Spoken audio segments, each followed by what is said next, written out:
In 2025, a direct freight train from western China to Tehran completed its maiden journey, marking the birth of a transformative overland trade corridor. This was more than a cargo delivery, it was a bold declaration of independence for Iran and a strategic milestone for China.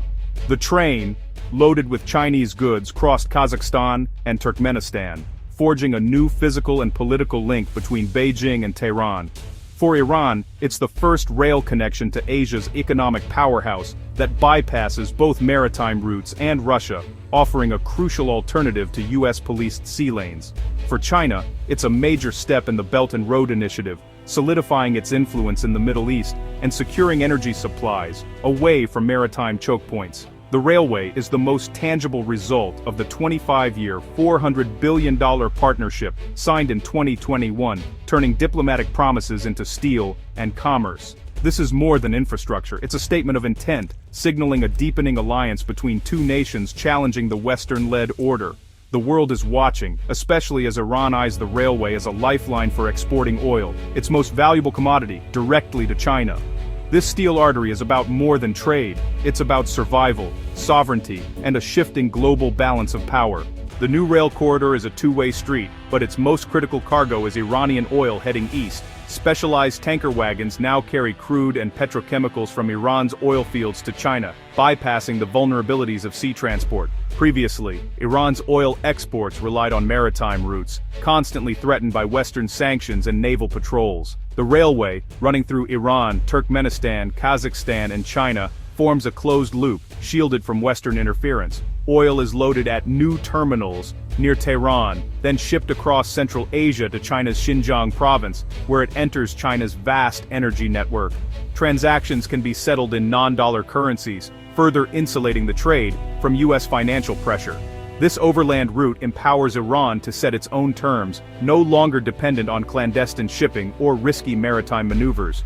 The railway is a legitimate, state-sanctioned channel for commerce, not just a workaround. With China's backing, Iran is building an alternative economic system, one where Washington's rules don't apply.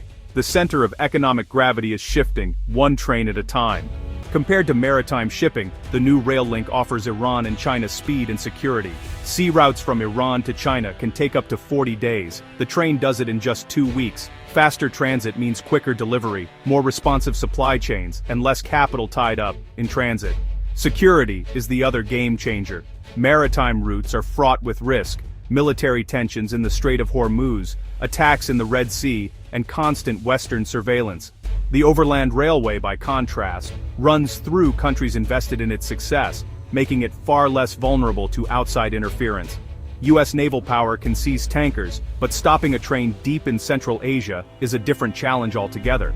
Iran gains unprecedented control over its exports, immune to maritime blockades. While rail capacity is lower than supertankers and requires complex coordination, the strategic benefits far outweigh the logistical hurdles. For Iran and China, this is a sanctions-proof, faster, and more secure trade route. The railway fundamentally changes the calculus of risk and reward. The China-Iran railway is designed to break the stranglehold of Western sanctions. By moving goods overland and settling trade outside the dollar system, Iran sidesteps naval blockades and financial restrictions. The railway enables Iran to export oil and import essential goods, creating a self-sustaining economic loop with China. This partnership, backed by $400 billion in Chinese investment, gives Iran the means to resist Western pressure. Even under maximum sanctions, Iran's economy can function, industries can operate, and the government can fund itself.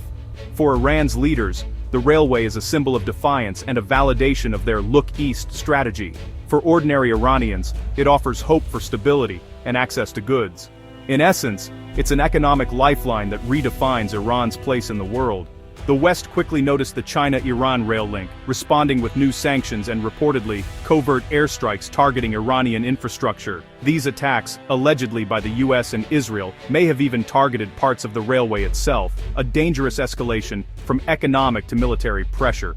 Iran responded by threatening to close the Strait of Hormuz, a vital oil choke point, raising the stakes for global energy markets. The railway changes the equation. Even if Hormuz is closed, Iran can still export oil to China overland. The West now faces a dilemma. escalate further, and risk regional conflict, or accept that isolating Iran may no longer be possible. Sanctions alone can't deter a China-backed Iran, and military action risks pushing the two even closer. The limits of American power are exposed when confronted by a coordinated challenge from China. Accepting the new reality means admitting the old playbook is obsolete. The strategic map of the Middle East is being redrawn, and the West must reassess its approach. The China-Iran Railway is just one segment of a grander vision, a transcontinental network connecting China to Europe, bypassing Russia and the sea. This middle corridor of the Belt and Road Initiative could link China, Iran, Turkey, and Europe, creating a new Eurasian land bridge. For China, it means deeper integration with Middle Eastern and European economies, cementing its central role in global trade. For Iran, becoming a key transit hub elevates its strategic importance and diversifies its economy beyond oil. Transit fees and new trade flows could transform Iran's economic landscape. Countries using the corridor would have a vested interest in Iran's stability, giving Tehran new political leverage. The path ahead is challenging, requiring massive investment and regional cooperation, but the logic is compelling. The completion of the China-Iran link proves the concept is viable. The ancient Silk Road is being reborn in steel, with Iran at its heart. The future of global trade may soon run through Tehran. The China-Iran rail corridor is shaking up regional dynamics, forcing rivals like India to accelerate their own projects. India's Chabahar port and rail link, once seen as a gateway to Central Asia, now face direct competition from China's east-west corridor. A race of corridors is underway, with India and China vying for influence and logistical supremacy. The railway also strengthens a growing network linking China, Pakistan, Iran, Russia, and Turkey, nations building alternatives to Western-dominated systems. This emerging bloc could reshape Eurasia's economic and political landscape, challenging Western influence. Central Asian states benefit from transit fees, while Turkey eyes a new role as a bridge to Europe. For Gulf Arab states, the deepening Iran-China partnership is a source of anxiety. These steel tracks are not just moving goods, they're redrawing the strategic map of a continent. The China-Iran Railway is a symbol of a shifting world order, where new trade routes challenge Western dominance. Overland corridors are regaining prominence, offering speed and security that troubled sea lanes can't match. As China builds alternative networks, the West's ability to use sanctions as leverage is eroding. The world may fragment into competing economic blocs, each with its own rules and routes. For the Middle East, Iran's new role as a transit hub could transform its economy and regional influence. The railway gives Iran a permanent economic backstop, forcing the West to rethink its strategy. These tracks are the physical manifestation of a deeper geopolitical shift, with China at the center. The West must choose compete with its own vision or risk being left behind. The first train from Xi'an to Tehran was just the beginning. The reverberations will be felt for decades.